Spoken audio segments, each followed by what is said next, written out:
замирая от мысли, что скоро все закончится.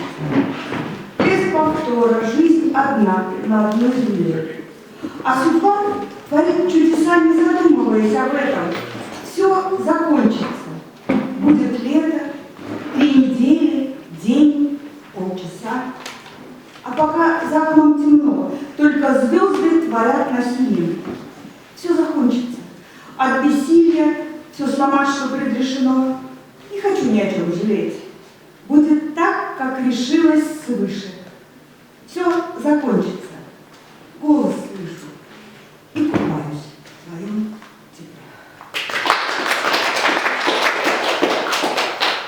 Вечернее. Как много взгляд твой говорит, как мало в этом понимает.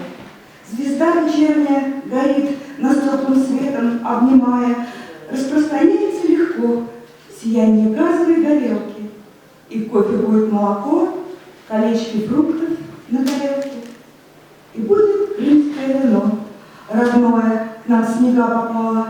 Не успокоится окно, то, за которым жизни мало, все кочевать и кочевать, перетасовывая карты. И где мне надо попивать, а там, где надо ждать до марта. И будет музыка свечей предновогоднего разлива.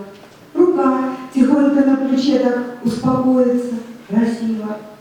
Звезда вечерняя горит, теплу душевному внимая. Твой взгляд о многом говорит, как мало в этом понимаю. Стихотворение называется «100 лет» и посвящается Антону Чехову. Мы разминулись на столетие. Ты знал, что будет так всегда. Когда вздыхал полночный ветер и гасла желтая звезда, ты звал меня.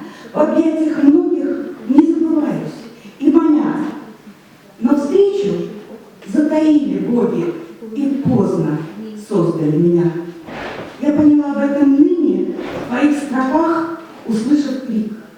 Тебе был дар. Ты создал имя, не понимая, что велик.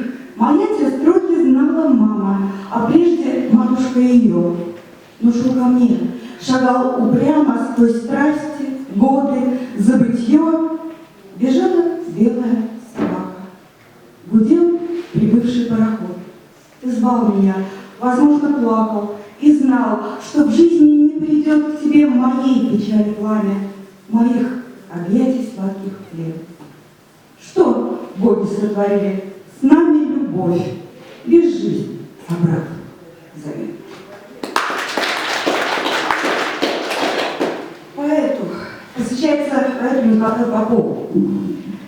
Его куражило вовсю. Он был поэт и мог немало. Легко вписаться в полосу огней ближайшего квартала.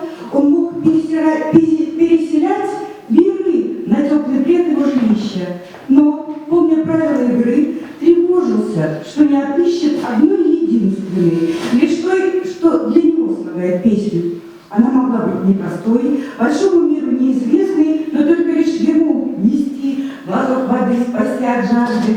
И только на его пути, вдруг повстречавшийся однажды.